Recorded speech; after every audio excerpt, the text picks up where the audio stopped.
Malik Washington still has a lot to prove for Maryland football.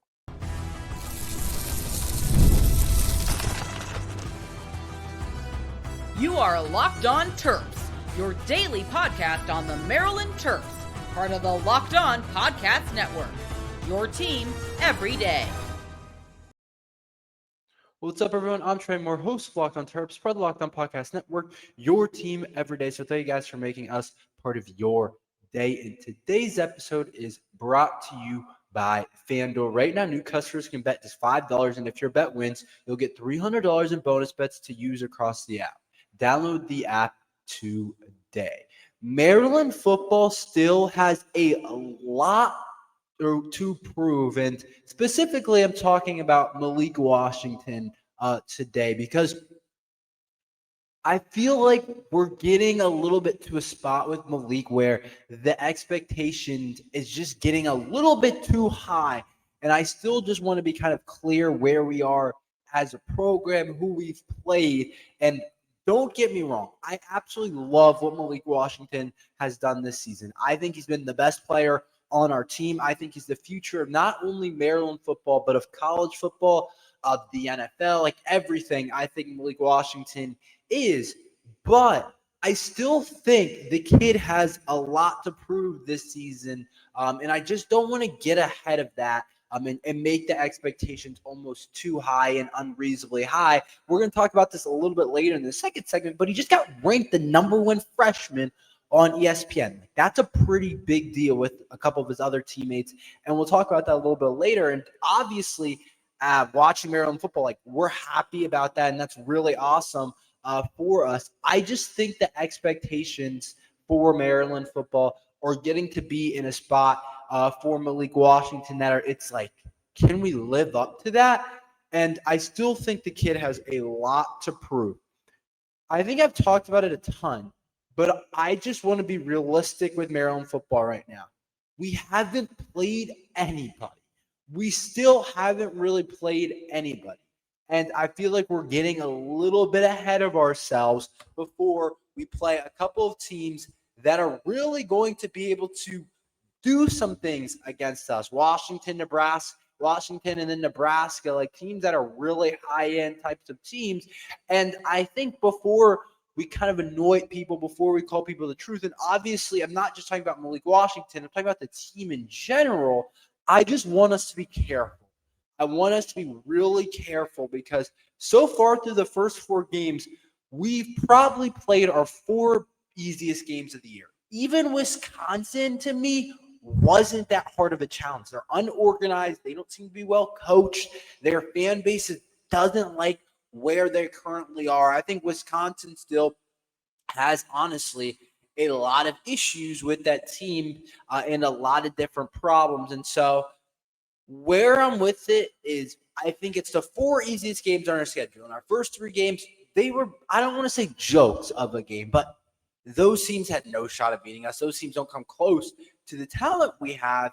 And I just keep thinking to myself, there's a lot of positive stuff about Maryland football. There's a lot of good things, but we haven't played a program yet that you're like, oh, they're either solid or, oh, they have everything figured out. They have the right type of culture. Like right now, Wisconsin feels a little bit like Maryland football last year, where even though you're 9-point spread, you're 9-point favorites in the spread against Maryland, you just aren't organized. Nobody looks motivated. You don't have good quarterback play. Like, it reminds me a lot of Maryland football last year.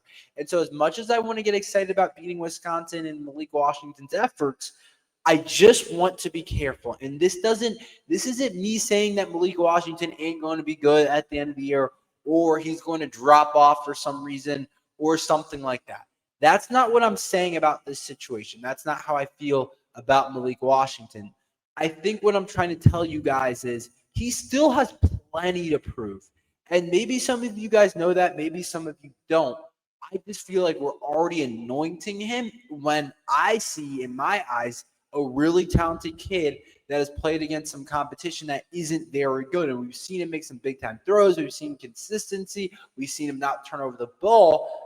But we got to see it at a higher level over the next couple of games. And not in terms of higher level, in terms of how he's playing. We don't need him to play at a higher level. We just need to see it against higher level teams. I just think there's still more to prove for Malik Washington. I don't want to take anything from the kid.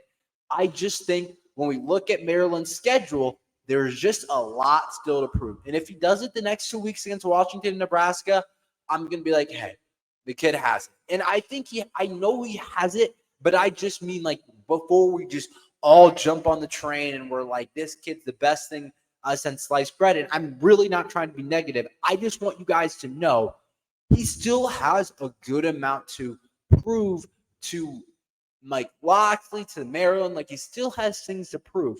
We just really haven't had the ability to do that. And I think Wisconsin was a start to that, going on the road, still a Big Ten opponent, a team that was a 9-point favorite over Maryland football. I do think that was the start of it. But I just think these next 2 games are going to be a huge indicator of how and where Malik is. And if he wins these 2 games, or even if we don't win and he against Nebraska throws for 305 yards, 3 touchdowns, and maybe 1 interception, I'll still be like, okay, there's not too much left for him to prove. We kind of already know it. But we haven't seen teams like Washington. We haven't seen teams like Nebraska. Wisconsin just feels like they aren't very good at all. I don't think Wisconsin's going to be very good this year at all. Billy Edwards didn't even play. Like, there's just a lot of things that I just think we still have to go out there and win against a good defense, a good offense that's going to actually keep pace with us. I still think there's a lot of different games. And when you look at the schedule, it's shaping up. We don't play a lot of big dogs, but we play a lot of the next tier down. So guys like Michigan, Illinois, Indiana, Nebraska, we play a lot of those middle tier teams in the Big Ten, those upper middle tier teams. And so there's still a lot of games for Malik Washington to show that he's the freshman of the year. When I mean prove himself, I mean he's proven himself as being really talented and being the future of the program. That's not what I mean. But what the kind of expectation, how we're talking about him, is like he's the best freshman in the Big Ten, and he's the best freshman in the country. That's what ESPN ranked him. And I think there's a lot of different guys, and I do think he's playing better than anyone. But I just want to be like, wait, hold our horses. He still has to prove it against some of the better teams in the country. And I think you guys would agree with that. And I think I have a point there that there still needs to be a prove it factor to this thing. And I just don't want to annoy him, because being the best freshman in the country it's no small thing. And I'm not saying anyone's played better than him. I just think it's a little early for all that. I just want to see it against a team like Washington, or a team like Nebraska, or a team like Michigan. I just want to see it against teams like that, not against Wisconsin, who's just dysfunctional. They're terrible right now. And I love Malik Washington. I could not be more happy that we have him. So I want to make sure that it's emphasized that this isn't criticism for Malik Washington. This is more on the side of I just want to continue to see it. I want us to continue to see what he's about. I just want him to continue to prove it, because I do think the kid has all the talent in the world to be one of the better guys in the country. And so do his teammates, who got ranked on the ESPN College Football top freshman in the country.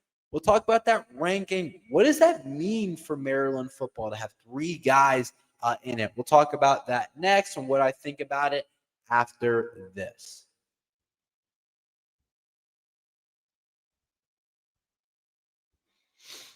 Caffeine just got a flavor upgrade. 5-hour energy shots deliver tasty caffeine in 17 bold flavors.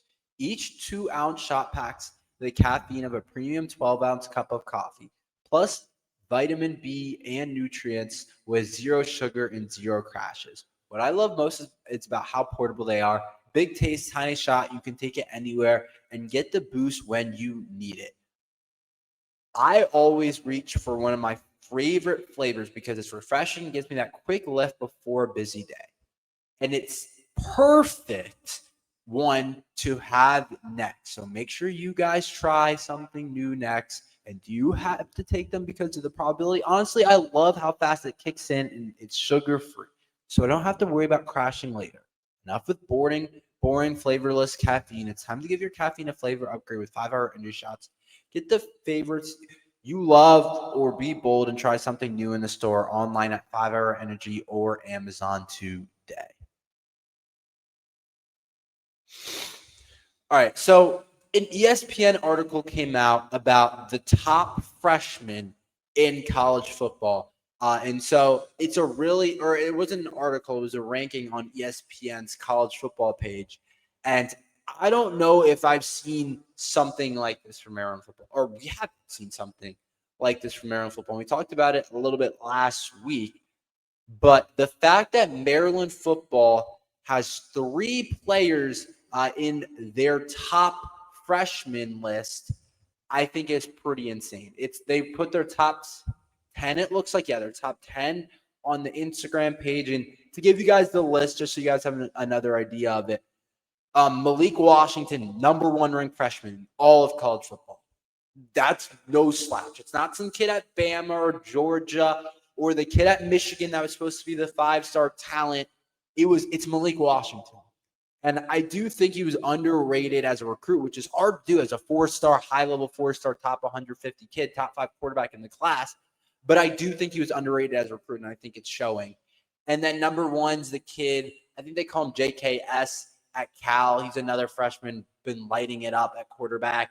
Bryce Underwood's 3. Like, Bryce Underwood's looked pretty good as well. Malachi Toney's 4, receiver from Miami. And then at number 5, this is the part where it's like, dang. I'm still kind of processing this. Out of all the freshman defenders, all of them, Maryland has a duo ranked tied for the number 5 ranked freshman in the entire country. A duo ranked as the number 5 ranked freshman in the country at defense.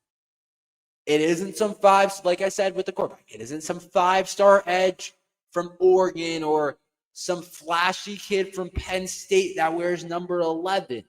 It's 2 Maryland kids that they both put at number 5. I guess you would think of it, I guess they're tied or they're kind of just throwing them in as a package. I mean, they are 2 different players. So I guess we'll say 5 and 6.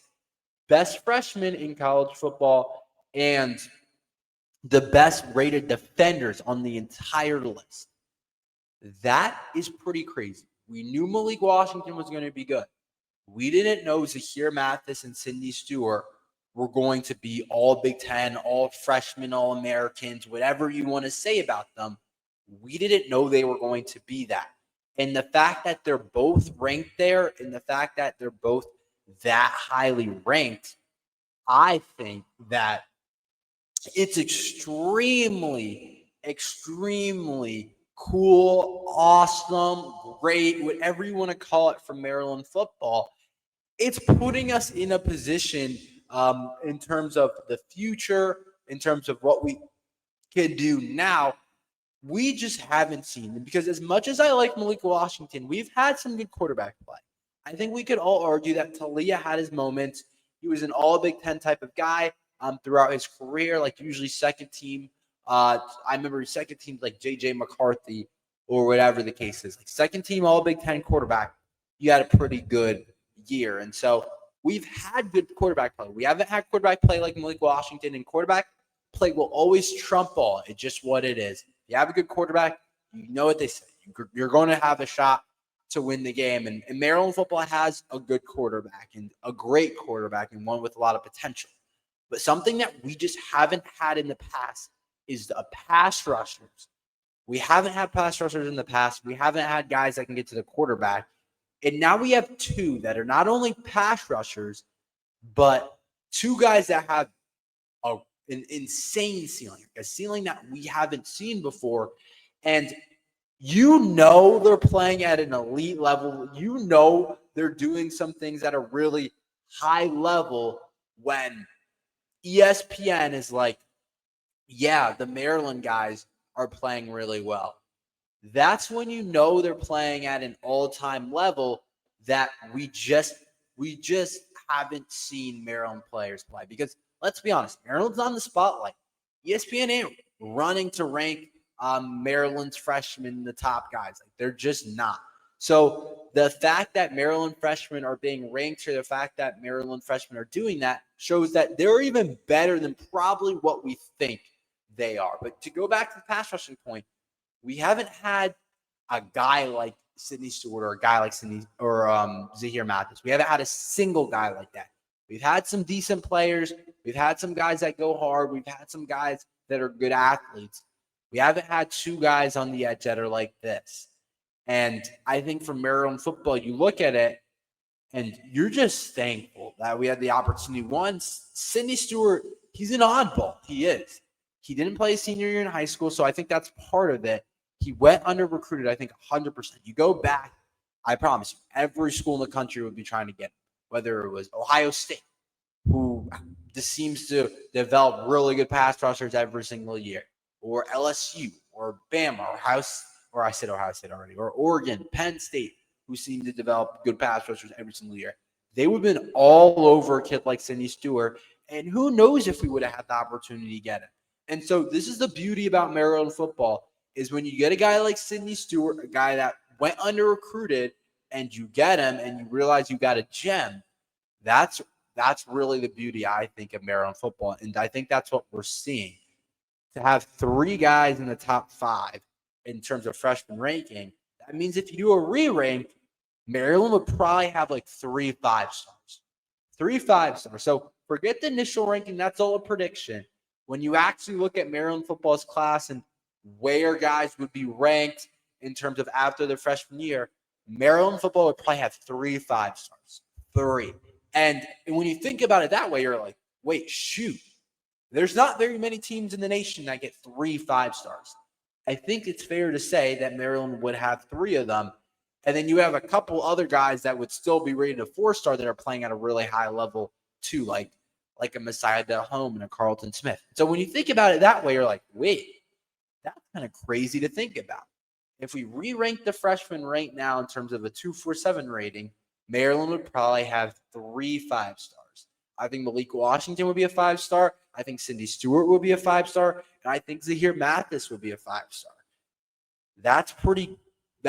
You got to tip your cap to Mike Loxley to be able to recruit at that level because I just don't think we knew we could do that. So I do think it's pretty cool for Maryland football to be able to see. Let's talk about Washington versus Ohio State. What did we learn? Why we can't take too much from that game? We'll talk about that.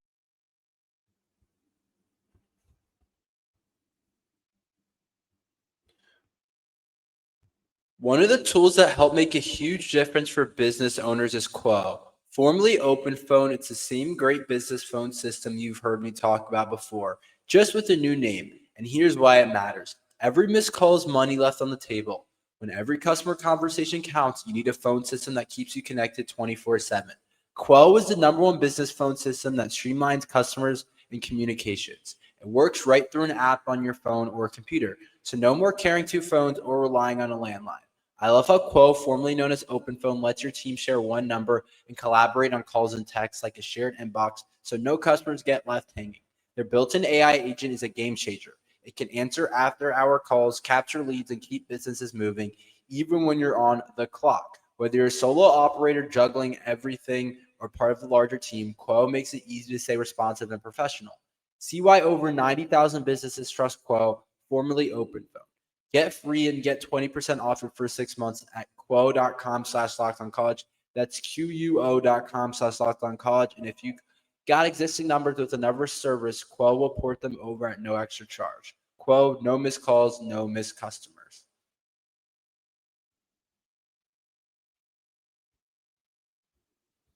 The NFL season is here, and FanDuel has an offer you won't want to miss. Right now, new customers can bet just $5, and if you get $300 in bonus bets if you win. That's right. Pick a bet, put down $5, and if it hits, you'll unlock $300 in bonus bets to use across the app. Any interesting stories you can talk about? I love FanDuel. It gives so many ways to play games. I built parlays, tried player props, and even followed the live lines during games. It makes watching football even more exciting when you got a little bit of riding on the action. Whether you're a casual fan or diving into the stat, FanDuel makes the game day experience so much better. So what are you waiting for? Visit FanDuel.com to download the FanDuel app today and get started. Let's talk about Washington versus Ohio State game. So from the start, I wanted to talk about this game because as soon as it happened, I was like, I think we can kind of separate this game. I don't think our game is going to look anything like it. I think the way Ohio State plays right now is they kind of manage the football game. They manage. I think Julian Saint's really good. Like, I think he's like one of the better guys in the country. But they're not over there like trying to put up 50 points. Like, that's just not who Ohio State is right now. But Julian Saint, really productive. Of course, they have the best receiver in the country. But I think when you read between the lines of this game, I think our game's going to look totally different. Obviously, Ohio State beat Washington 24-6. Wasn't particularly close, and they did a lot of different things. But when you look at the actual stats of what Washington did on offense, you're like, wait, they didn't really play bad offensively. They definitely should have had more than 6 points. Their quarterback, Williams Jr., 18 of 22, 173 yards, no picks, no touchdowns.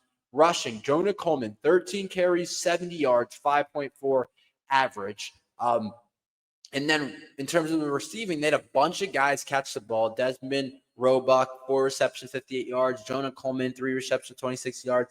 Denzel Boston, 3, 26 yards. Omari Evans, 2 for 24 yards. Like, a bunch of guys caught the ball and did some different things. And I'm like, I think Washington's offense is actually pretty good. They just didn't play well against Ohio State. One, they got sacked way too many times. The kid, Caden Curry for Ohio State, had 3 sacks. Another kid, Caden McDonald, had another 2 sacks. That's 5 sacks. Kid Jackson Jr. had a sack. Like, they got sacked 6 times. They got to Williams Jr. way too much. It came at key times. And I'm not saying we can't rush the quarterback, because we absolutely can. But I don't know if we're going to stack Washington 6 times. And so what I kind of draw from this Ohio State-Washington game is, one, Washington is definitely beatable.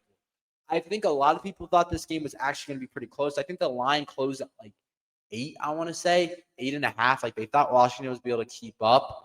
I think Washington's 100% beatable. I think before the season, we were kind of circling this game as, I don't really know if Maryland football has what it takes to win this game.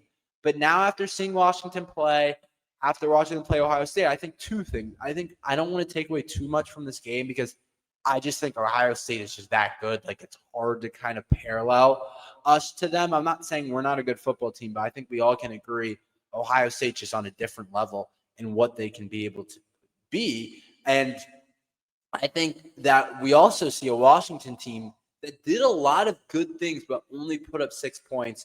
So I think it's going to be a much closer game. They're right now 5-point favorites. Vegas actually has them projected to beat us. And so I think it's going to be back and forth. I wouldn't draw too much on, Washington's pretty bad. Like, they lost 24-6 to Ohio State. Like, to me, that's not the take. The take is they actually did some good things. They actually had some good quarterback play against Washington or against Ohio State. I think when they play Maryland, it's going to contribute to a lot more points. It's going to be more of a tough battle for Maryland football. We do get the opportunity to play them at home. I saw somewhere it's the first time Washington's coming to Maryland. So that should make for an interesting type of game. But I don't want to get too ahead of this score, because I do think both sides of the ball, honestly, did some good things for Washington. Like, holding Ohio State to 24 points ain't easy.